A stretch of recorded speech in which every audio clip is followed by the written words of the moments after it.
So I'm so excited about this next panel and so grateful to our judges for being able to join us during this lunch hour. I'm going to introduce the moderator for the panel and then turn it over to him. Our moderator for today is Hao Jimmy Wu, who is an associate at Norton Rose Fulbright, US LLP. He has a mixed practice specializing in both patent prosecution and patent litigation. Jimmy is another one of our proud alums of SMU Dedman School of Law. And after law school, he had the pleasure of clerking for the Honorable Chief Judge Rodney Gilstrap of the U.S. District Court for the Eastern District of Texas. And so with that, Jimmy, I will turn the panel over to you. Thank you, Professor Robinson, and thank you for that introduction. I know you did not introduce the judges because they do not need an introduction. Everyone knows who they are. But to start off, I do want to give a bit of a thanks to the judges on behalf of SMU. We thank them for being present and gifting us with the wisdom of their experiences. But I also want to give a personal thank you to just shine a bit on their character as judges, not just as members of the judiciary. And one thing, Professor Robinson, I think you left out, I did not just clerk for Judge Gilstrap, I interned for Judge Lynn as well early in my law school. And Judge Lynn has been a strong supporter of SMU, one of our graduates, and she has continued to support the law school. I believe, Judge, my wife and I both argued our first Markman in front of you. And Judge Gilstrap, I want to shine a light on the fact that most people don't realize it, but working as a clerk for him, the congeniality and the efficiency of the Eastern District is a large part due to his friendly demeanor and his very fatherly presence to all of us. And as to Judge Yeakel, I don't have as strong of a personal relationship, but I will note one story that showed me that judges are not just, in their ivory towers. They are public servants and they care about the community. When I was a lowly summer associate, I did a tour of the courthouse in Austin. And Judge Yeakel took time out of his day to meet us. So this is the character of the judges that we have with us, and I'm thankful that we get to hear about their experiences today. Now, much has been discussed about the AIA, and I think we all are familiar that with the AIA came the creation of the Patent Trial and Appeal Board. So some of our discussions today, we'll touch on that a bit. So just and the interplays of how has that affected the judiciary. And so just to start it off, why don't I start with Judge Lynn? We all know that when the AIA first passed, claim construction at the PTAB went under the broadest reasonable interpretation standard, but that standard has now since changed to align with the Article 3 courts to use the Phillips standard. Have you seen any change in how litigants have been arguing claim construction now that these standards are aligned? The simple answer, Jimmy, is no, I haven't.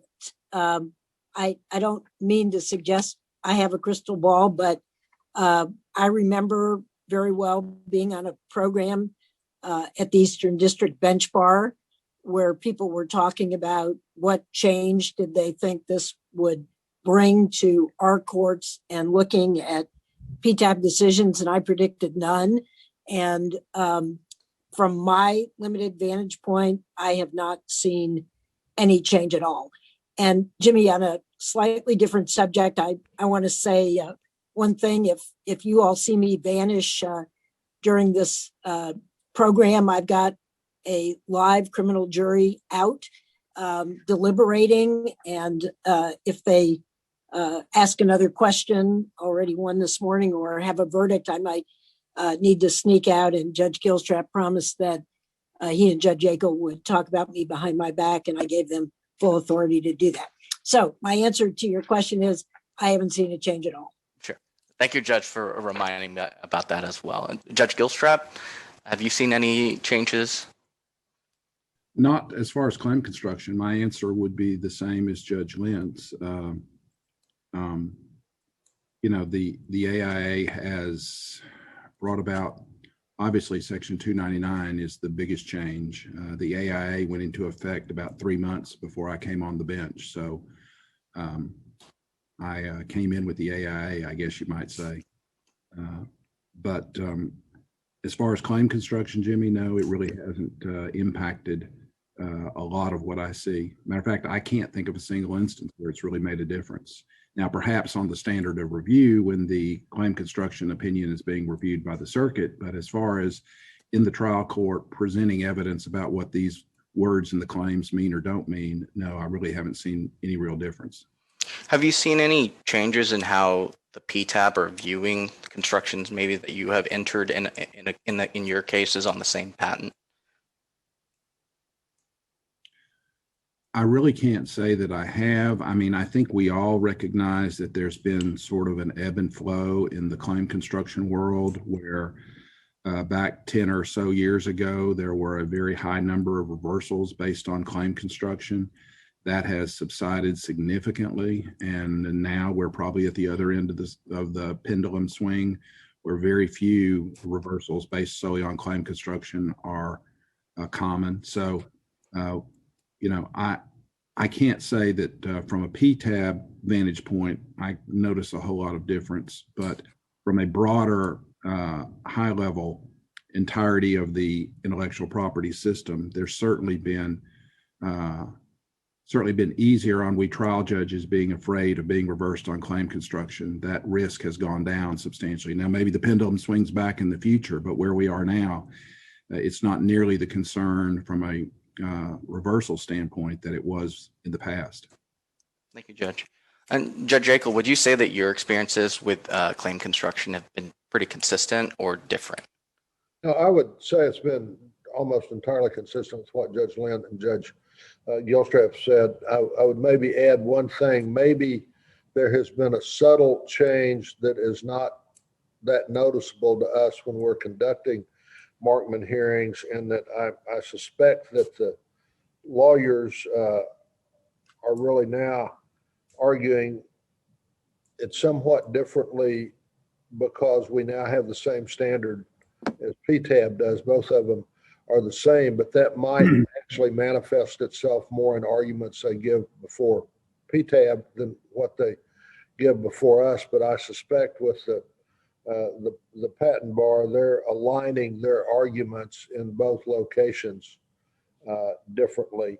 And other than that, I agree with what Judge Lynn and what Judge Gilstrap has said, and also on the fact that more deference is being paid to the decisions of the district judges on claim construction. Now, they don't.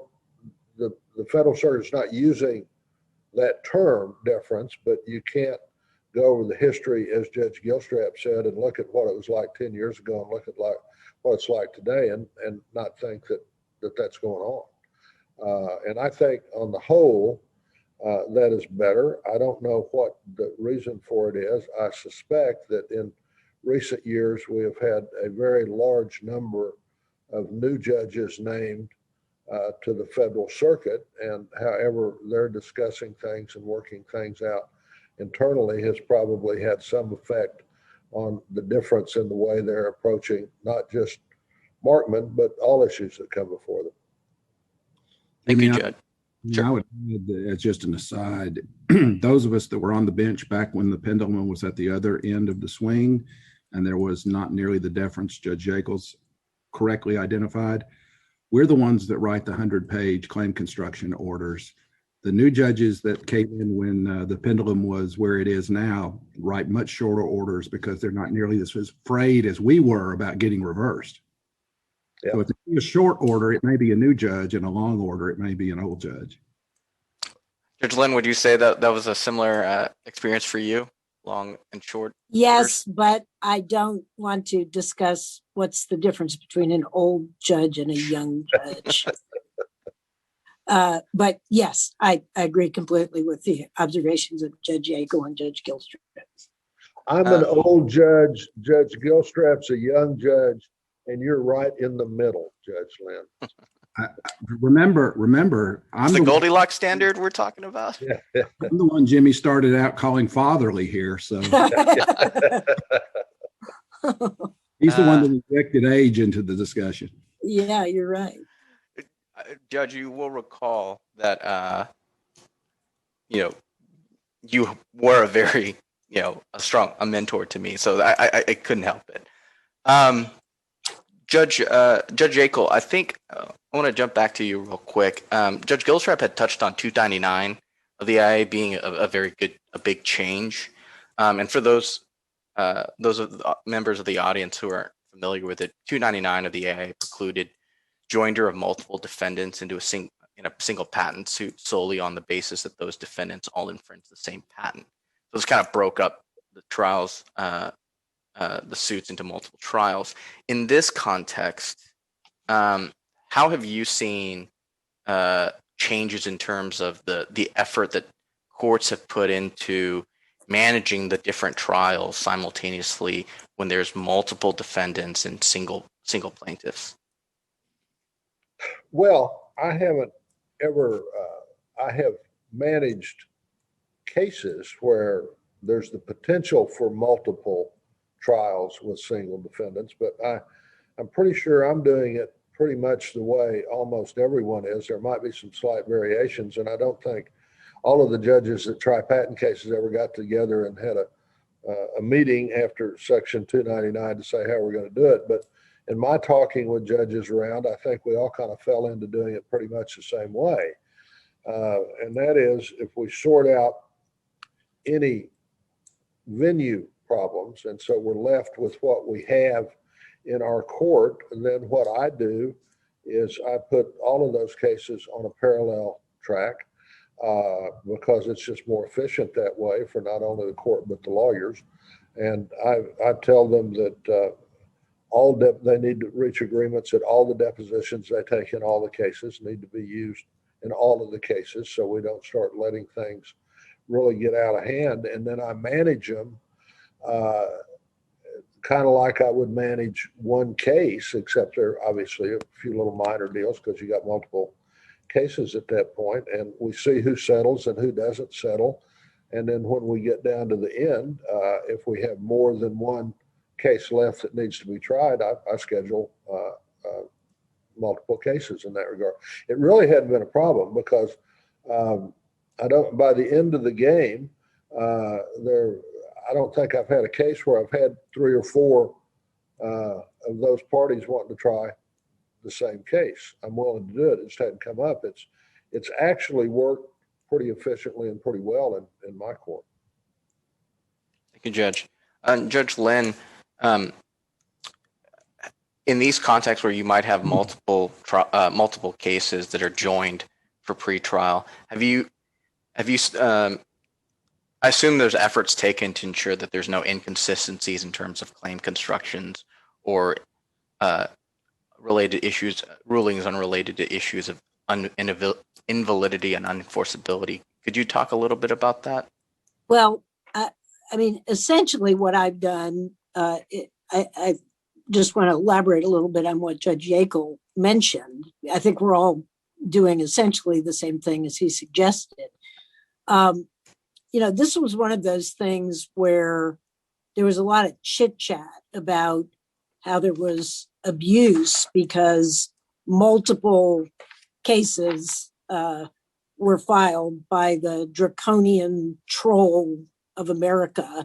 And that was just so grotesquely unfair to major companies, and that had traction in Congress. And so 299. And then lawyers got before us and they realized that they would be so much better if they were together with their colleagues against the aforesaid troll. I'm using this term not because I like it, I hate it, and not because I think it's usually a fair term, but I think that's what motivated it. So we sort of put Humpty Dumpty back together again, except for trial, which we can't, and which I don't hear lawyers telling me they want to try the cases together. Now, occasionally there is the potential for inconsistency because two different parties are arguing a different claim interpretation based upon their product. And when that happens, I let them both argue, and then I make a decision about how the claim is going to be construed. And it may be to the advantage of one and not the other, but we're having the claim construction hearing together. So when they advise me that they can't speak with one voice on a particular term, I accept that and let them argue separately. I think this would probably be an appropriate time for me to mention joint claim construction hearings. I was actually just about to bring that up, Judge. So I'll bring that up, and then I know Judge Gilstrap will have additional comments. Judge Gilstrap and I have done this, I think, 3 times, and I'd be pleased to do that with any judge who would want to. I tried to do a joint claim construction with a judge in Delaware who did not want to do a joint claim construction, but I found this to be a very useful procedure to avoid unintended claim construction differences. And Judge Gilstrap and I were committed to not feeling obligated to agree with each other, but that we would listen to each other. And I'll speak from my end, and because I have such respect for Judge Gilstrap, if he had a different view than I was certainly going to take that very seriously. As it turned out, we have agreed on our constructions, but my view, these matters are difficult, and anybody who says they're easy is fibbing. At least they're not easy for me. Maybe they're easy for Judge Yeakel and Judge Gilstrap, but they are not easy for me. And I find it very comforting to have another judge at my elbow who's looking at the same thing, and we're talking it through with our clerks. And I found that to be a very useful endeavor.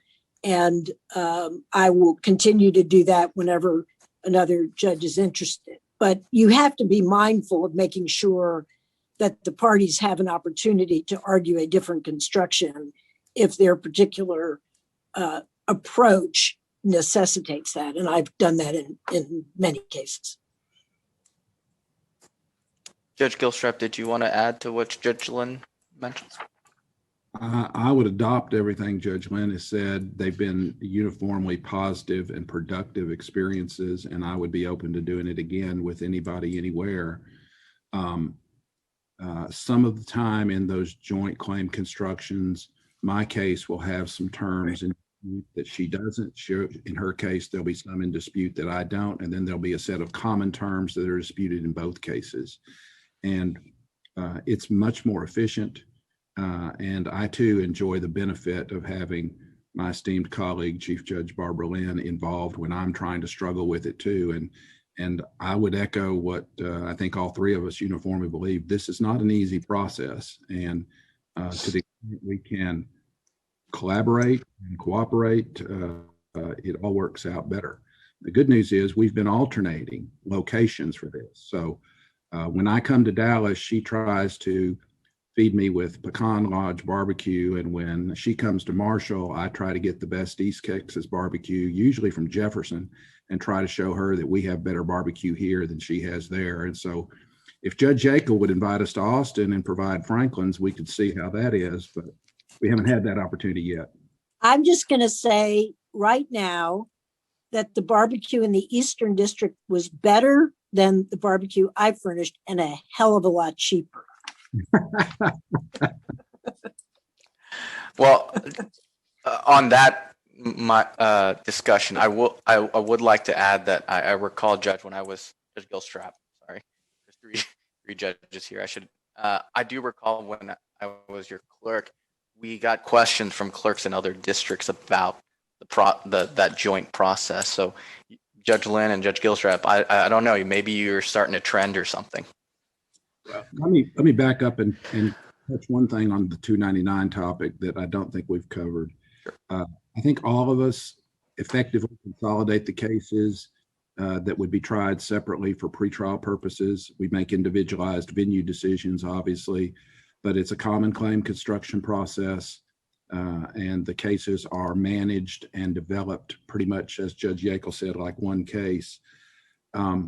One thing we also probably do is at least I know I do, I look at if I've got 5, 6, 7 common cases where there's the same plaintiff and a mix of different defendants, and I'm going to select which one of these cases to put to trial, I probably will admit I pick the one that I think will have the biggest impact on the cases that are left. And I try to make that first trial what I'll call a bellwether, so that many of the other cases will be guided by that verdict. And instead of 6 or 7, I might try 2, maybe 3, but I'm not going to have to try 6 or 7. And I suspect most judges do that too. That's very helpful, Judge Gilstrap. Judge Yeakel, do you have any comments on that or any similar experiences? Well, one, I agree with Judge Gilstrap on if it comes down and you're going to have multiple trials, you pick the one that you think is likely to solve the most problems with maybe some of the others, so you don't have to try it over and over again.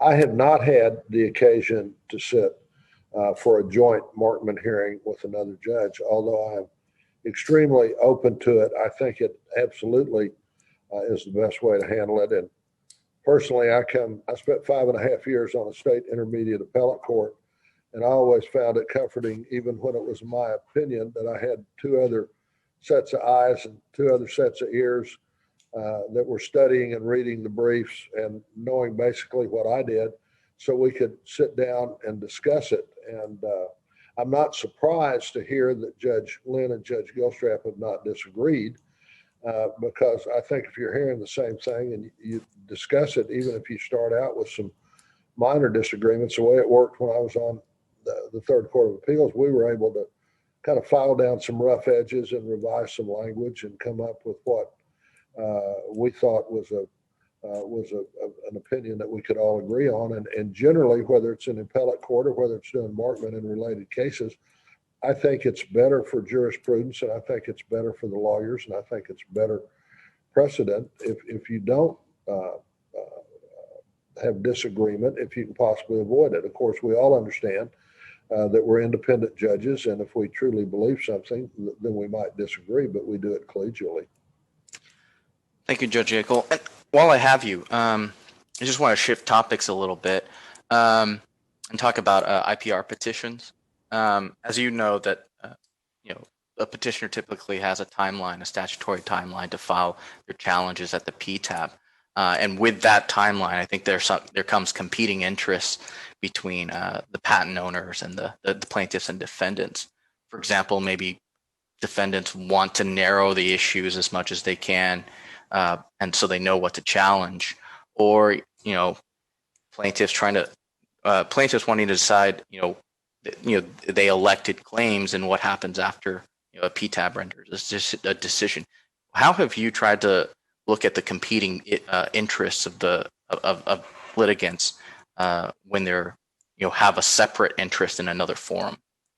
Well, we all know in every case we have, there's going to be competing interests by the litigants. It just depends on the type of case you have, whether it's patent, whether it's a securities fraud case or what have you, as to how it manifests itself. One of the ways it manifests itself in the patent area is just as you described.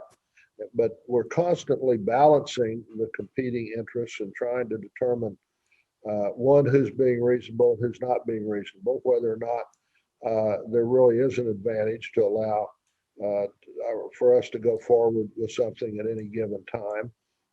And I just look at it on a case-by-case basis and make kind of a reaction into it that I hope is based on common sense and good judgment, based on my experience. When I first went on this bench, which was pre-America Invents Act, and started learning the way patent cases work, because I will tell everyone, I had a very eclectic law practice in the 28 and a half years before I went on the bench.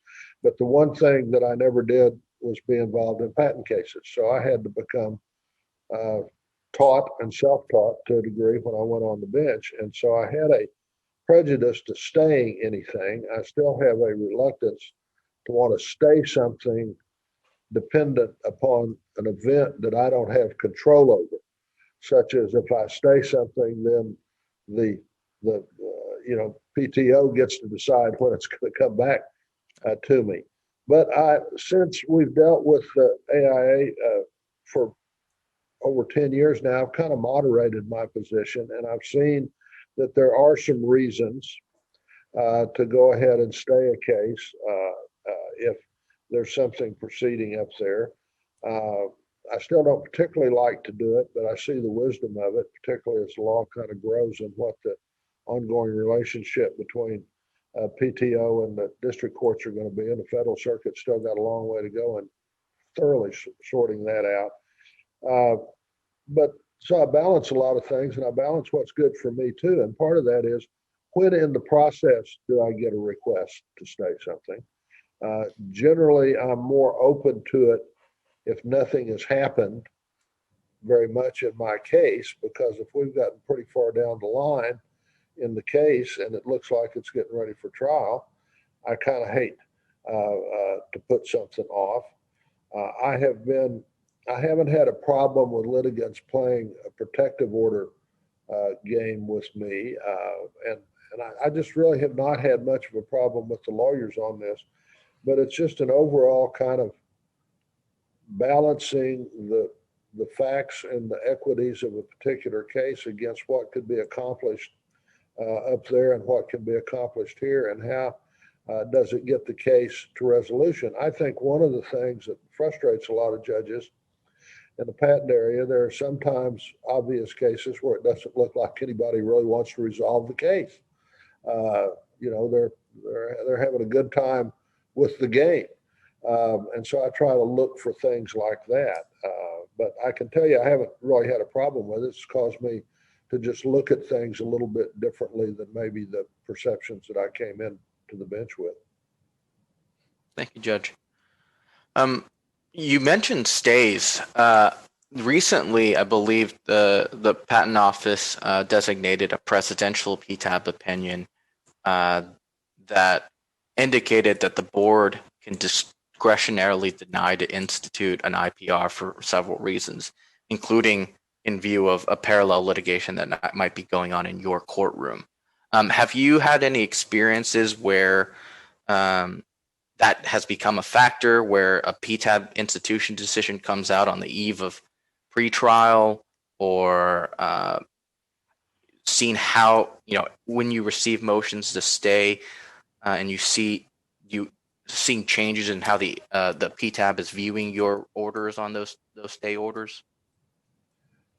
No, not really. I have not gotten in any case something from PTAB on just prior to trial that would affect what we're doing there.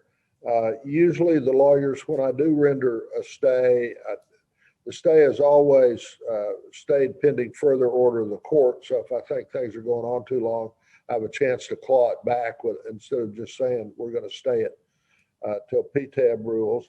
And then I set up a system of periodic status reports from the lawyers. They can be quite short, but I don't want it to get out of sight, out of mind, depending on what's going on with PTAB. And it's worked pretty well. I'll get short responses. I usually do it on a 60 or a 90-day thing. I don't require them to do it every week or every month.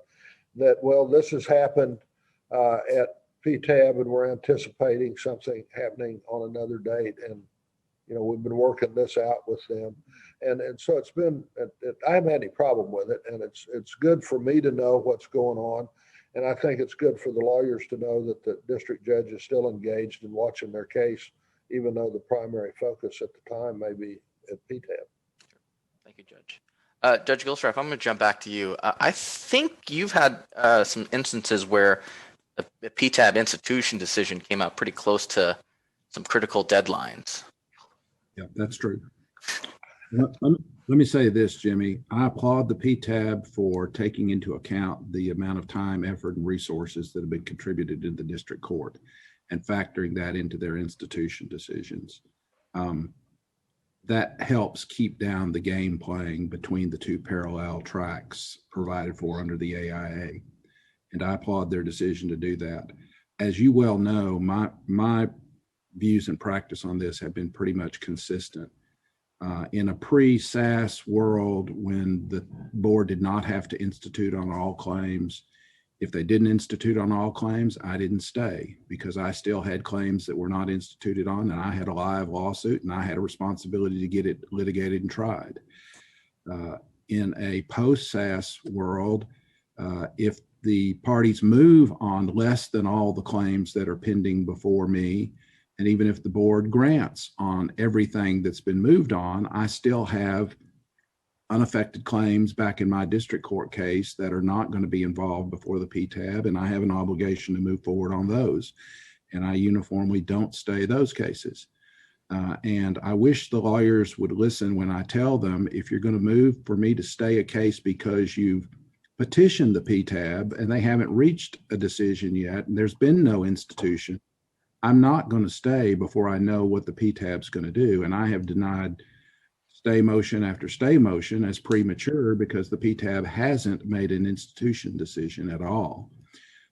In those cases where there's a institution decision that comes in very late in the game from my perspective, and we're right on the eve of trial, the closer it is to trial, the harder the hill to get over is to get me to stay the case. Just like Judge Yeakel mentioned earlier in the case, it comes up the less resistance there may be, assuming, assuming from my vantage point, I don't feel like I still have a case left that's got to get tried. If I have claims that are unaffected by the parallel process, then I have an obligation to the parties pursuing those claims not to leave them stayed indefinitely or for some lengthy period of time while other claims are considered and acted on by the PTAB. So if everything before me is going to be instituted on, if it's early in the process and there's not a bunch of gamesmanship and there hasn't been a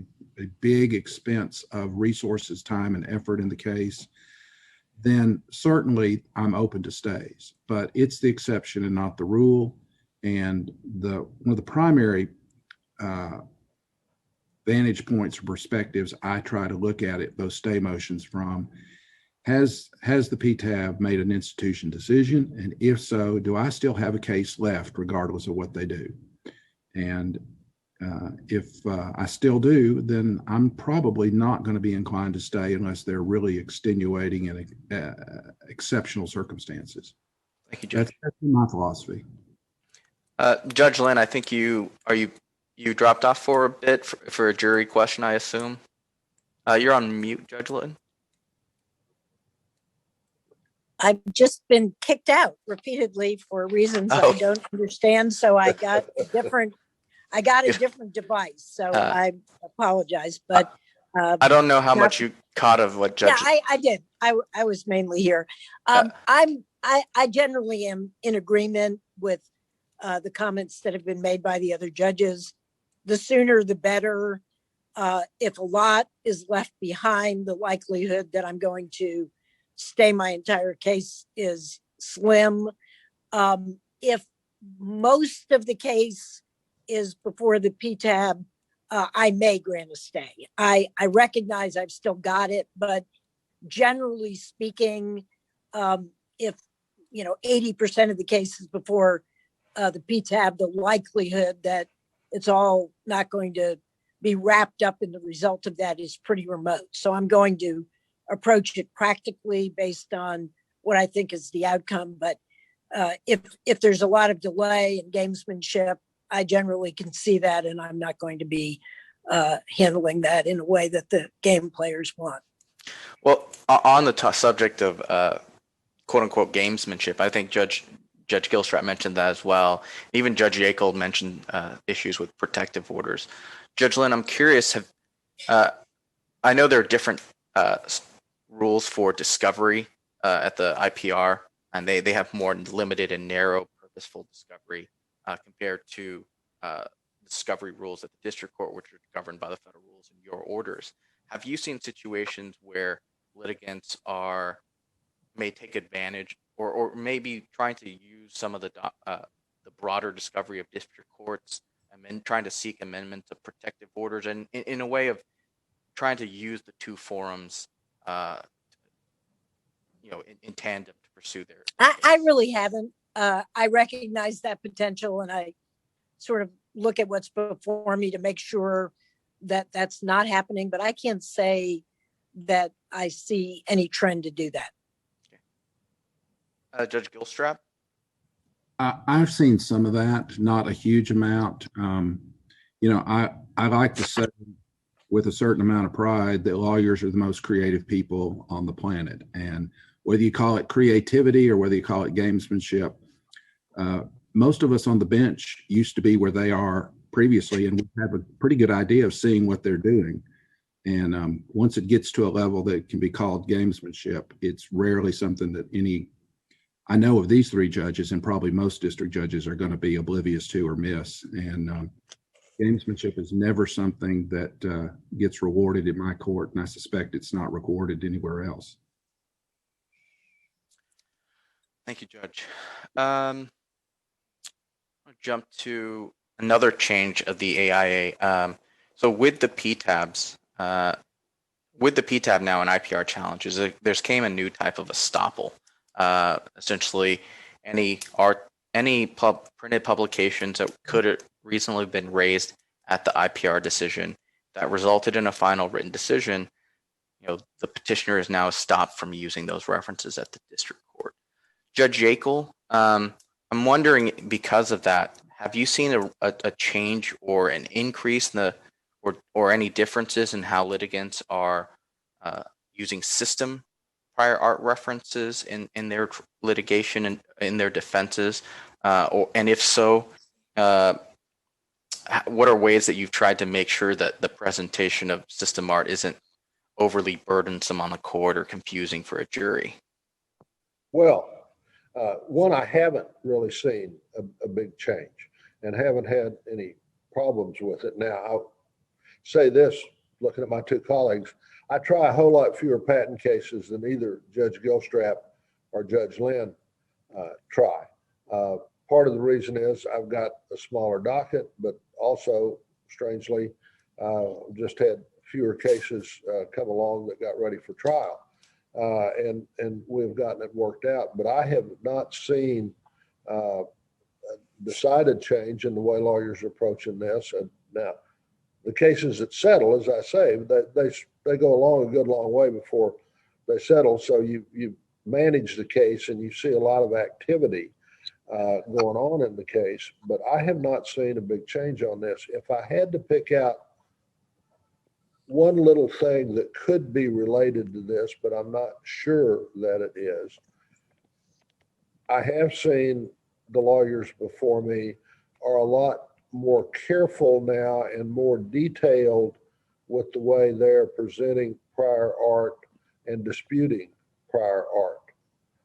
But I don't know what that's related to. It just seems there's been a lot more attention paid to it. And over the course of my legal career and judicial career, there are certain trends in the way lawyers decide to try cases and not decide cases or try cases.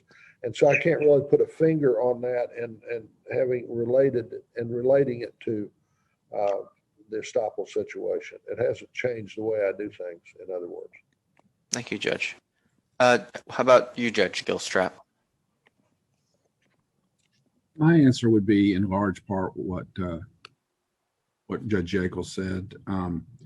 Where I've seen it come up a time or two has been when I get approached by a party asking me to stay my case because a different party has instituted on the same claims before the PTAB. And sometimes I end up with the party who's asking me to stay their case so they can see what this third party's result will be on the same claims at the PTAB, not wanting to be as fully estopped as that party would be. And I've had one particular lawyer come to me several times asking me to stay, but agreeing or proposing that he and his client only be subject to what he called estoppel light. And I haven't bitten on that. I've said, no, if I'm going to do it, you're going to be just as estopped as the petitioning party before the PTAB. And so that's really the experience that comes to my mind where that might be applicable. But otherwise, I don't have a lot of experience with what you're raising, Jimmy. Sure. And just to address the audience real quick, I know we've been discussing for a bit. If you have any questions, go ahead and write them in the Q&A.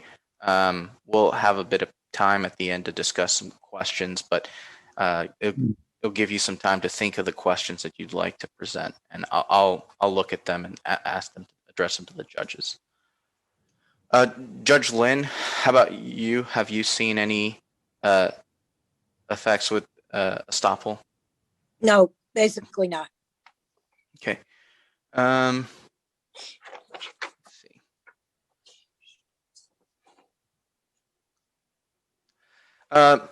There's one interesting thing I've thought about, Judge Yeakel.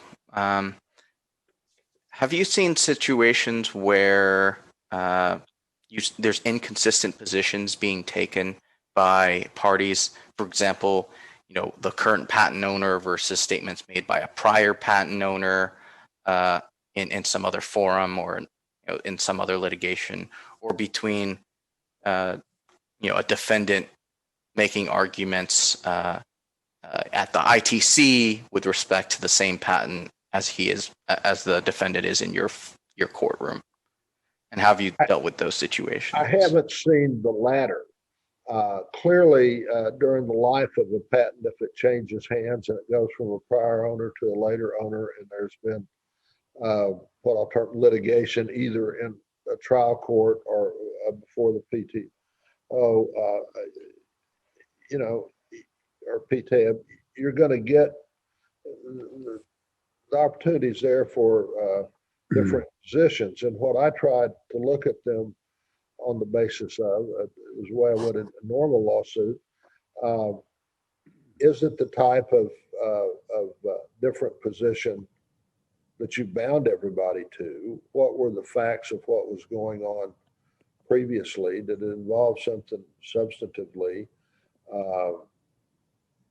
And so we just deal with it. And I haven't seen it as a big problem. And lawyers in all types of litigation will always argue that that's not the position that you took in a previous hearing or at a previous point. And I just look at it and determine whether or not it were to constitute waiver or estoppel in the traditional sense, not necessarily looking at any differently in the patent sense. But I haven't had it in a distinct case where temporally I was seeing one position, one place, and one position, another place. Jumping to Judge Gilstrap real quick. Suffice to say, you see a bit amount of patent litigation cases. I'm curious, without commenting on whether or not you think that was a factor, have you observed whether or not observed any patterns in terms of how parties are settle cases in relation to decisions made by the PTAB?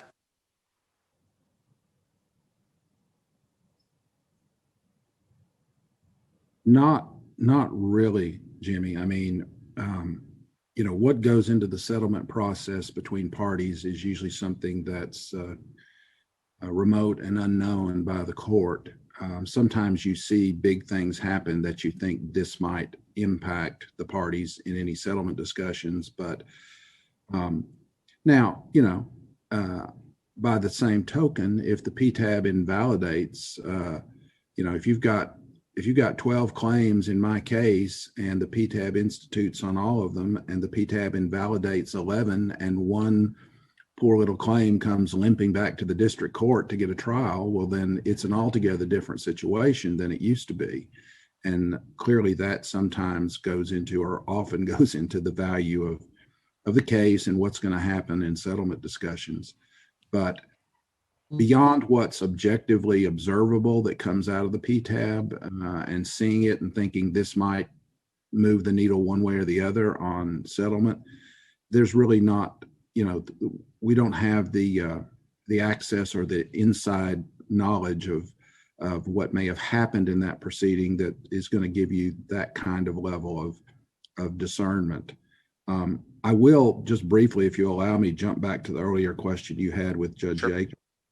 I often, and you probably know this, but I often get lawyers before me that say this party made an inconsistent statement or took an inconsistent position in the federal German court in Munich or before the European Commission on this, with so many standard essential patents and international litigation going on, and so many different forums around, not only within the United States, but throughout the entire world. I see a fair incidence of inconsistent statements. And I typically look at them just like Judge Yeakel said, under traditional notions of estoppel and preclusion, and are they in fact really bound, and who owned what when what was said and done. Those are the kinds of approaches I take to it. I often find myself, not always, but I see this trend, I often find myself telling lawyers, look, I don't think this stops the other party, but if you want to try to impeach the other side during the trial and you view this as an inconsistent statement that would support an impeachment effort, you're certainly free to do that. Now, that also carries with it the admonition that you can't wave around information telling the jury, in my case, that there's been litigation in Germany and France and Japan and everywhere else too. So you have to strip away the indicators of other litigation in other forums, but the underlying position or statement, if it's truly prior inconsistency between common parties, then it often comes in more as a impeachment vehicle than it does a preclusion or an estoppel vehicle. At least that's been my experience. Thank you, Judge. I see some interesting questions from the audience, so I'm going to open up some of these questions to all three judges, and feel free to jump in as you wish. One question I think that's interesting is there's a question is, are there any circumstances that would justify allowing PTAB rulings on IPRs to be mentioned before the jury in trial? Or is this typically the case that those references to such proceedings would be precluded at trial? Judge Lynn, I'm curious if you would jump in on. I know I said I would open it up, but I see you nodding quite a bit. Yeah. Well, that's a very interesting question. Let me lead into the answer by commenting briefly on the point that both Judge Yeakel and Judge Gilstrap made about estoppel from something that has been said before the PTAB or another court or an agency. I mean, in my mind, these are like admissions. And if it's an admission, it's an admission, but generally speaking, it's not quite on all fours. So it's a question of the lawyers arguing to the jury what the significance of that prior statement was in a kind of impeachment, as Judge Gilstrap suggested. I'm never going to say never. I've had the issue come up multiple times where the PTAB proceeding is something that the lawyers want before the jury, and I have never admitted it. But, I can write up a scenario where something occurs that may make me change my mind. But if I say it out loud, then the next case I have, they'll do it. So I'm not going to say it out loud. But so far, I haven't found one. Judges Gilstrap or Yeakel? Let me take a shot at that, Jimmy. I've had that come up a lot. And when we get to pretrial in my court on claims that have been to the PTAB and back, to use the example I said earlier, where 12 claims went up and only one survived, and the one limping back to the district court claim came to trial. Well, of course, the defendant wants to talk about what happened at the PTAB, with the implication being this one lowly claim that's left surely can't be worth much or valid or have been infringed. And by the same token, when 12 claims go up and all 12 survive and they all come back intact, then the plaintiff wants to stand up and throw out its chest and say, All these claims have been looked at in the last few months by the Patent and Trademark Appeal Board of the PTO, and they withstood that scrutiny, and they're strong and they should be respected. And it's interesting to see that process happen. I've had the same lawyers in two different cases before me in successive pretrial hearings where they took the opposite because of what had happened to the claims or not happened to the claims at the PTAB. And that's always fun to call to their attention. I pretty much am just where Judge Lynn is. I have never allowed it. In my view, the statute representing the American Vince Act calls for parallel litigation, and what happens in that parallel stream is not a part of what happens in my parallel stream. And we don't try cases in my court based on what did or didn't happen in the PTAB. And I suspect the PTAB's not going to do its job based on what has or hasn't happened in the district court. And that's the way Congress structured it. And I tend to respect that. It's also something, remember, we're trying these cases to lay juries and to try and there's enough for a lay jury to comprehend in a straightforward patent infringement case. And I'm all for, and I fully support jury adjudication of patent disputes, but there's still a heavy lift in every patent case for a lay jury. And to bring in something called inter partes review and the PTAB and add that layer into the mix when it really isn't directly controlling, and I think you open the door to a whole nother area of risk of confusion and to lapse into a Rule 403 analysis, the benefit is outweighed by the possible cost and confusion. So the probative value is outweighed by the prejudice. And I'll never say never either, but I can't imagine a scenario as I sit here where I would let that happen. Thank you, Judge. And Judge Yeakel, it looked like you were about to say something as well. No, Judge Gilstrap. let me just jump in and agree with both of my colleagues. I realize that's easy to do when you're the third speaker on a topic, but I don't know that I would have designed the patent dispute resolution system the way it was designed before the AIA. I don't know that I would have designed it the way the AIA designed it. But that's not my role as a judge. That's the role of the legislative branch of government, and they set the rules, and then we as judges apply the law to what we have in front of us. And I'm in 100% agreement that they are parallel tracks, and that's the way I see the statute set up right now. And what I'm going to do, and I tell lawyers all the time, you're going to try the case that is in my court. You're not going to try the case that was before PTAB. And, let me just echo the never say never. I can't tell you there wouldn't be a scenario where I would change my mind, but I just cannot see a situation that I can come up with right now where I would allow any of that in a trial I was conducting. Thank you, Judge Yeakel. We have another question. And this one I think has to do with the scope of the PTAB. And it's interesting, Judge Yeakel, that you mentioned that I think all three judges have mentioned that the PTAB is structured in a specific way, dealing in IPRs with issues of 102 and 103. The question from the audience is: there's been some discussions in academia of expanding the role of PTAB to address all issues of invalidity, and that then if a patent is not found invalid, the district court would then decide infringement issues. What are your thoughts?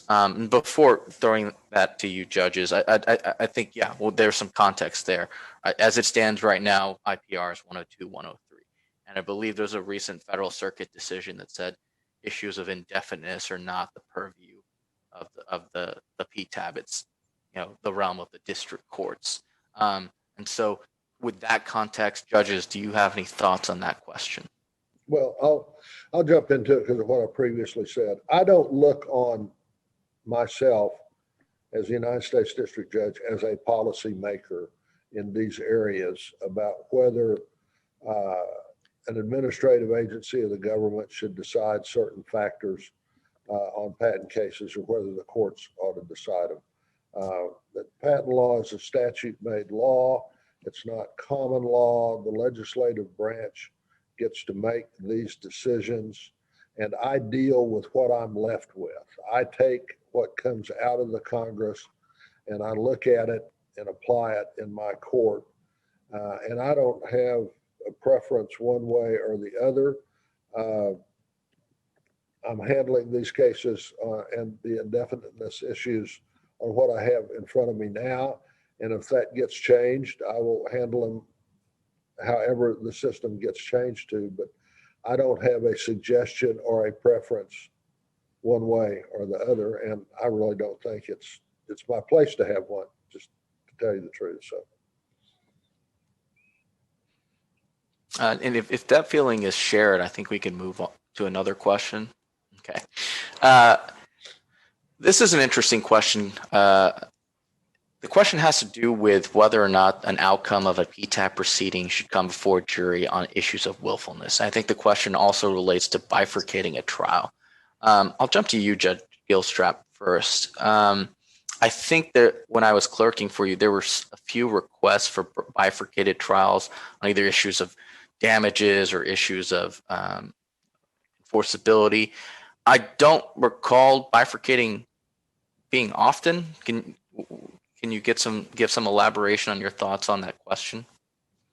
I can't remember when it happened the last time, if at all, but as you probably remember hearing me say when you worked here, we don't have time to try the cases we have, let alone making 2 trials out of 1 case and trying 2 different trials at 2 different times.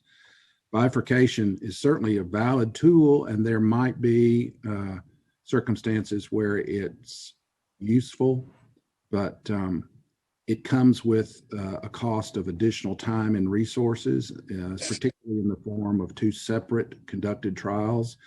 And that's a fairly high price tag. And ordinarily, it's not a situation that I'm open to, given that additional level of resource commitment and time and effort, given the other demands. I mean, all 3 of the judges on this panel today have busy dockets, and we're working more hours this year than we worked last year, and we'll probably work more hours next year than we are this year. That's just the way life is as a United States District Judge at this point in time. And I just don't have the latitude to split one case or one case that's going to have 1 trial into 2 different trials unless there's really something unusual. I may have done it once or twice, but you could probably count the number of times I've bifurcated a patent case on one hand and have fingers left over. Also, Jimmy, I need to tell you, I have a criminal sentencing set at 1 o'clock and it's 2 minutes to 1. So if you'll excuse me, I'm going to jump off and leave you in the hands of my very able and respected colleagues, and appreciate the opportunity to be a part of the program today. Thank you, Judge. So Jimmy, let me, I too have a sentencing at 1 o'clock, even though I have a jury out. So let me make one comment about the last issue though. Sure. I would consider bifurcating in this way, and I've done this in non-patent cases where I've had a second proceeding with the same jury on punitive damages. So I would consider, upon request, having the jury deliberate again after a verdict, if the answers justify it, on willfulness. And on willfulness, it is conceivable that something happened before the PTAB that I might admit. So that is not something that I would rule out as a matter of course. Judge Yeakel, if you had any additional comments? I would only say that I have not at this point bifurcated a case. It would be a hard sell to me because patent litigation is sliced and diced into so many component parts now about how we have to take it up. That just adds one other aspect, but I won't say I'm totally opposed to it. I like what Judge Lynn has to say about that. I do want to get on the record though, since both of my colleagues have 1 o'clock sentencings, that I had 4 sentencings this morning before I went on this panel. So we're all working our criminal dockets apparently in conjunction with our civil dockets and engaging in panels like this. And I will say it's been a great pleasure to be with my two good friends and colleagues, and Jimmy, with you this morning. Thank you, Judge Yeakel. And Ditto here. Thanks. Judge Lynn, Judge Yeakel, on behalf of SMU, I thank you for just gracing us with your presence. And I know you have a busy docket to return to. Thank you very much. Thank you. Thank you. Bye. Bye, Lee. Bye. So thank you, Jimmy, for hosting and moderating. That was a great panel. We are going to take a break, and we will reconvene for our next panel at 1:15.